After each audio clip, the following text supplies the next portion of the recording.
Here, let me just show you the show on. I'll show it to you. Look. TikTok. Addiction After Dark. That's my shirt. Okay. This is what we do. This is our channel. We've got over 2.5 million views on it as soon as it loads. We're producers. We travel all over the country, and we're filming people to tell their stories.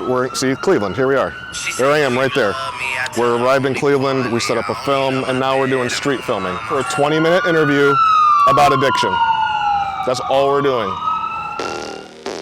So, here we go.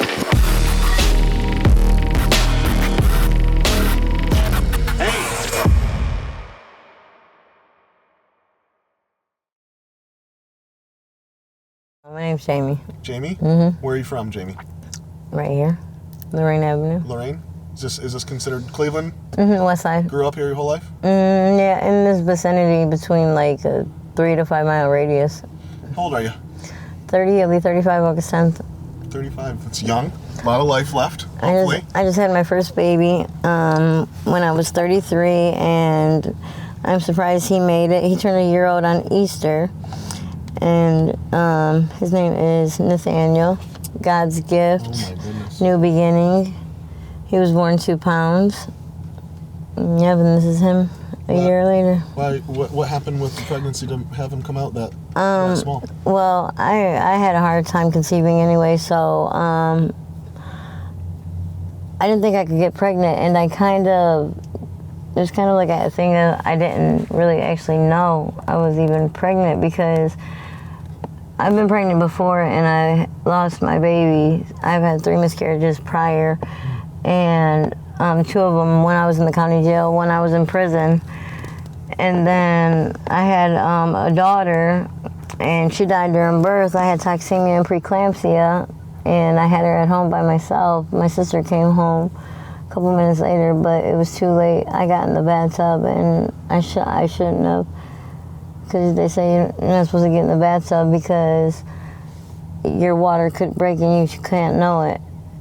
But it's kind of, funny to, hear about it now, and it's one hell of an excuse. What didn't convince me, because somebody told me I was pregnant, and I'm like, and they were convinced. There was nothing you could tell them that was different. And I didn't do anything different except for I ate a lot of snacks. That was it, which was normal for me. But, excuse me,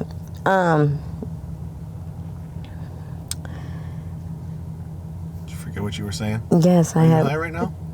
I smoke some weed, but that's all it. you do? Yeah. That's all you do? Smoke weed? Well, no, but I like smoking weed. It keeps me from thinking about the heavy drugs.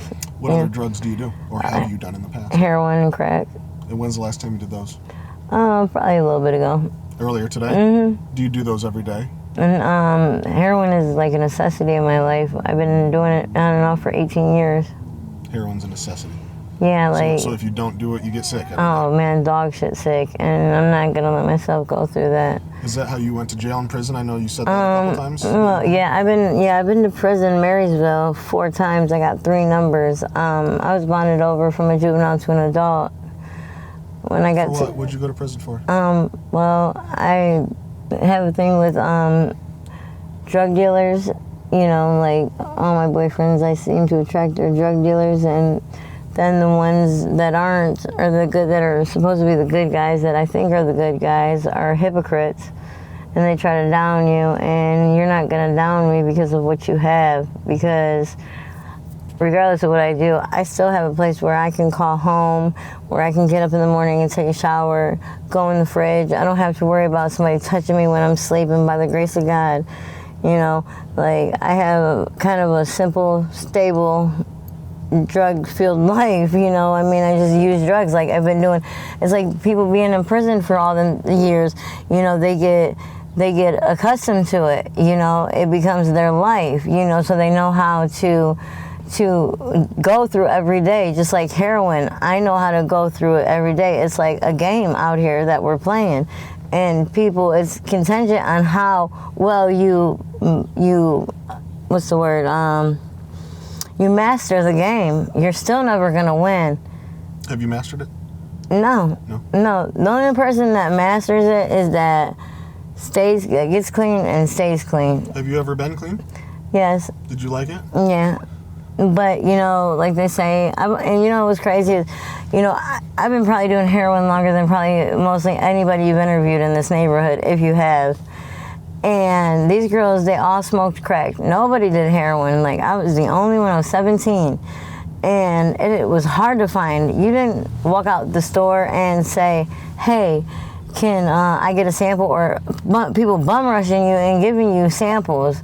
It's so bad out here, like, it makes you want to quit. Mm-hmm. You know, because I find myself waiting 3 and 4 hours for just the one, because I only deal with 1 or 2 people. Mm-hmm. Because I'm not going to waste my money, because, like I said, I need a lot of it. And I've been dealing with the same person since my birthday of last year. So I kind of get good deals, and, you know, I don't have to worry about being sick. How much heroin do you do a day? In terms of money, do you want to add heroin and crack together? Yeah, how much money do you spend on drugs? Oh, well, it's kind of like a little bit easier for me, because, you know, my boyfriend, he sells crack. So, and then the people I deal with the boy, the heroin, I've been dealing with him so long, or I'm just from the neighborhood that, you know. Not saying I'm better than anybody, so but you get good deals. I get treated better. And how much? Probably, roughly, I would say, rounded off, on a bad day, maybe $300. $300 a day? Yeah, that's on a bad day. How do you make that money? Are you out here working the streets? Well, I have a lot of people that call my phone, and it's, you know, not like, I have people that I can just have a conversation with, talk to, and, you know, or if I need something, call them. And it's not always about, oh, well, next time you owe me, you know. Like, I can call if I need to go to the grocery store, you know. So you get paid to have conversations with people? I mean, I wouldn't say get paid. I wouldn't consider that, because they become my friends. Do you do dates with people? I mean, of course. Yeah? Mm-hmm. But I keep it short and simple and straight to the point. When did you start? How old were you when you started doing drugs? I think 15, 14. 15 or 14. What was did you have a good childhood? Yeah, I definitely, you know, that's one thing I can say, is that I have my mother and my father, and I'm close with them, and, you know, I have relationships with family members, and, you know, but,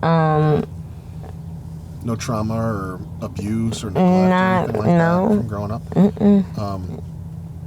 You mentioned family. I want to go back to that a little bit. Where is Nathaniel?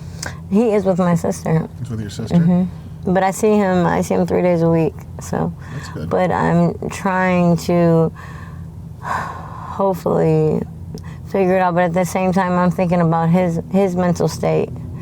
You know, he's been there they've been going to the hospital with me, you know, to see him, and they've bonded with him. And, you know, they're happy, and he's happy, and he has a good life. And I'm thinking about his mental state. But I came up with this deal that I'll get my shit together in the process, because it's so hard, especially when you wake up one day and the doctor asks you what year it is, and you tell him 2013, and he tells you, you know, you got a son. I said, a who, and where, and why, and how? I was in a coma for 3 days. I had 4 seizures. I had toxemia. I walked around with toxemia for a month and a half. Do you think any of that had to do with your drug use? Well, the toxemia was more from blood pressure. So there wouldn't have been nothing I could do to change that, except for went to my appointments like I was supposed to. And they give you a drink. It's a green drink for glucose testing. So that's how they find the toxemia and preeclampsia, which is the same thing that happened to my daughter. My daughter passed away. And I'm really sorry about that, by the way. Yeah, thank you. I didn't get to say that earlier. Yeah, my mom, she was in prison. My sister ended up going to jail. My big sister, which is the one that I'm close to, and we lived together. And we've always been, you know, together. When we were younger, you know, she couldn't stand me, but, you know, that's little sister, big sister. Yeah. But she had court right before my daughter's funeral, and I went to court, and she was not gonna get out. She was not supposed to get out. She was like on her 6th probation violation with a new case. Even the lawyer couldn't stand it. He's like, I'm just sorry to tell you, I don't fucking like your sister, you know, and she ain't going nowhere. Well, it wasn't neither one of them that got her out. It was me. You know, and like I explained, and she had one of the coolest judges. He was my judge, Judge Zone. And I told him, I said, look, I said, I don't care about none of this going on right now. I understand. And I understand my sister, she should serve some type of consequence. But I just lost my first and only daughter, and I have nobody at home right now. My mom's in prison, she's gone. I can't do this. I'm just asking if, I don't care if you let her out for 3 days, I'm asking you to do this for me. If she don't show up, I'll come in for her. And he told her, he was like, you know what, your sister needs you, go home. I'm not doing this for you, I'm doing this for them. And he let her out. And that lawyer was pissed.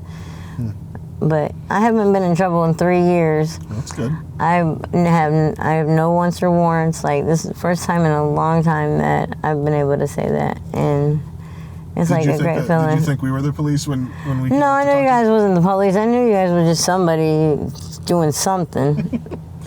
I got a question. When you were talking, I looked at your hand. Can you show me your hand? Oh yeah, I got into a car accident and I had to have surgery because I kind of let it go. And when the airbag deployed, my wrist. Yeah. Is it like problematic still right now? Does it hurt you, or is it infected or anything? It doesn't hurt. No. That's good. But it's uncomfortable. So, you know, we've been talking with some people around here and people at the hotel that we were staying at, and kind of asking for advice on where to go and different parts of town, and everybody's telling us that it is incredibly dangerous over here, like extremely dangerous. Yeah, it is. But you know, like if you guys know what you're looking for, you know, like it's really not even that bad. Like, I mean, it's dangerous for people who don't mind their fucking business. You know, like you approaching and just saying what you're saying. You know, like, hell, I think the dope boys would get on there and clown and tell you, I mean, the truth, some real life stories. You know, shit, $50, hell yeah. Like, that's just how I know how they are at the gas station. You know, I mean, pull in there, like, you'll just, you know, watch around for a second. But try to, like, drive around and watch around because you guys look like the police. Or, and they ain't gonna post up. Or park somewhere out of sight where they can't see you pulling in, and just, you know, peep out the scenery and then pull up and take a walk over there. Hell, if you guys go up there and I'll be up there and, you know, I'll let them know, like, hey, y'all, they cool. And y'all be on TikTok fucking telling your whole love life stories. Why can't you talk to them, you know? Yeah.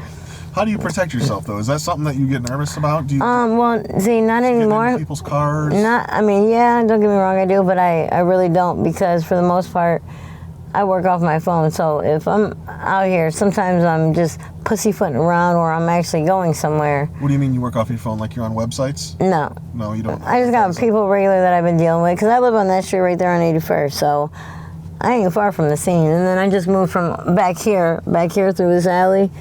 Is So you got a house? Yes. What anything bad ever happened to you while you're doing this stuff? I mean, yeah, in the beginning, but some guy, he tried to rape me, but I can't never say I had anything really that traumatic. I've been blessed because, you know why? I learned as a woman from being around my cousins, them being women and older than me, that there's something stronger than any weapon you can use if you know how to use it, and that's your intuition and your mind. It's powerful. If you're in tune with your thoughts and your feelings, you know when you're in a bad situation the first 60 seconds of it. So you just, if you're not feeling it, you get out of the situation. I can tell what type of situation it is by the way they pull up. And do you get out often? Has that happened? I can get out. I don't even get a chance to get in. Oh, you don't even? Does that happen on a regular basis? All the time. All the time. Every day. Because, you know, you got people who want to pull up and honk the horn and have the radio blasting and shit. No, I'm not racist. My son's mixed, obviously. But I want the old white man, you know? You said you want the old white man? Yeah. Why is that? Because, you know, the ones that ain't got to worry about no bullshit, and, you know, they got a couple dollars to spend, you know? So is there, when you do dates, would you say that an old white man is like your preferred date to see? They're everybody's preferred date to see. Anybody that's got money? No, because not all money's good money, and I'll turn it down. Is there certain types of dates that you will not do? or people that you Yeah, wanna see? yeah, preferences that I don't like. What's that? Can you give us an example? Nigs. Okay. And I don't, and I'm, like I said, I'm not racist, but these bitches kill me. They will pull up in a 2023 Cadillac Escalade talking about $20. Man, I got more change in the bottom of my purse than that, dude. The fuck? Come on now. Is that why? Do they, Because these bitches done fucked the game up, and that's what they're giving out for me. I will not give up a praise, because what you might be thinking ain't what I'm thinking. so what do you mostly do if you were to get into some guy's car and he asks for something? What are most guys asking for? Sex? Blowjobs? Blowjobs, but because the sex, I'll turn down the $20 to avoid that, because, I don't, these motherfuckers, they be so quick to put their dick inside of a girl with no condom on. Do you make everybody wear condoms? Yeah, because what am I doing? Take it home to my boyfriend? I don't know. No, I'm not. I don't want to take it home to me. Everybody that you see wears condoms? Well, if I have sex, blowjobs, I ain't gonna lie, but Do you give a blowjob without a condom? yeah, but you know that it is a fact that you can catch an STD from a blowjob? I did not know that. So Yes. why do you do it without a condom? Well, because, sometimes you gotta take your chances, because you're not gonna make your money, because So you just use that intuition again? Just think Yeah, but usually Maybe not. all the people that I really deal with, I pretty much know. know them. What about so if someone asked for a blowjob, how much would you do that for? I don't give, you hear me? I don't give up a praise. I wait until I actually have no choice but to give it up. Because they might say one thing and I might say another. So if somebody said $20, what would you say? 40 sounds a lot better. And if he said, I only have 20, Then, well, I only don't know what to tell you. so 40 or nothing? Yeah, unless I'm thirsty. And he's gonna get a half-ass blowjob, because I know he's got more. Because if he got 20, he got 40. Especially don't let me see it. And I feel like it's been 20 minutes.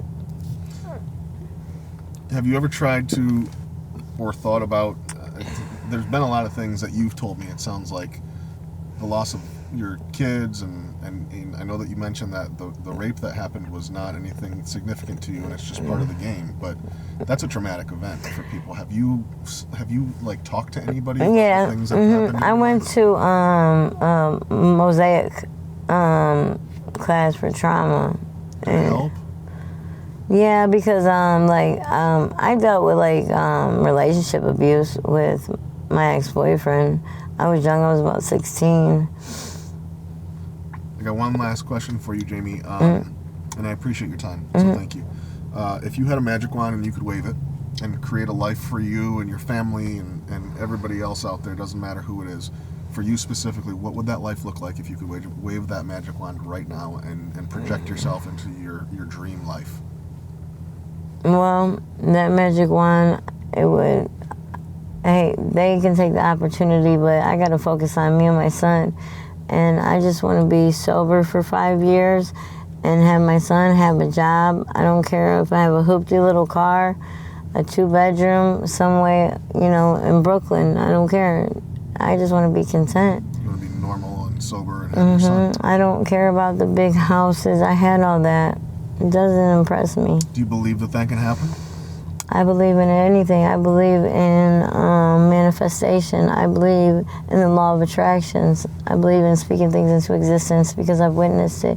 I've had it happen to me numerous times. And it is a fact that a positive thought will happen before a negative thought. We come into contact with a lot of people because of our show, a lot of resources and things like that, whether it's support groups, help, shelters, whatever it might be. And I'm not assuming that you need any of those things, but I want to let you know that we're going to give you our contact information. If you do decide that you want to try to achieve that dream life, you can reach out to us and we'll try to connect you to a resource, okay? Does that sound good? Okay. Where are you guys from? From Toledo, Ohio. So where would I relocate to? We'll talk about that for sure. I'll give you some information right now. Okay? Can I relocate? Yeah. You can do whatever you want, like you said. Will you guys help me with my son? We'll talk about it. It sounds like a lot of complexities that we'd have to work through, but anything's possible. Okay, But it's gonna be too late soon. it's gonna be too late soon, so let's act fast. Okay. Thank you for your time. Thank you.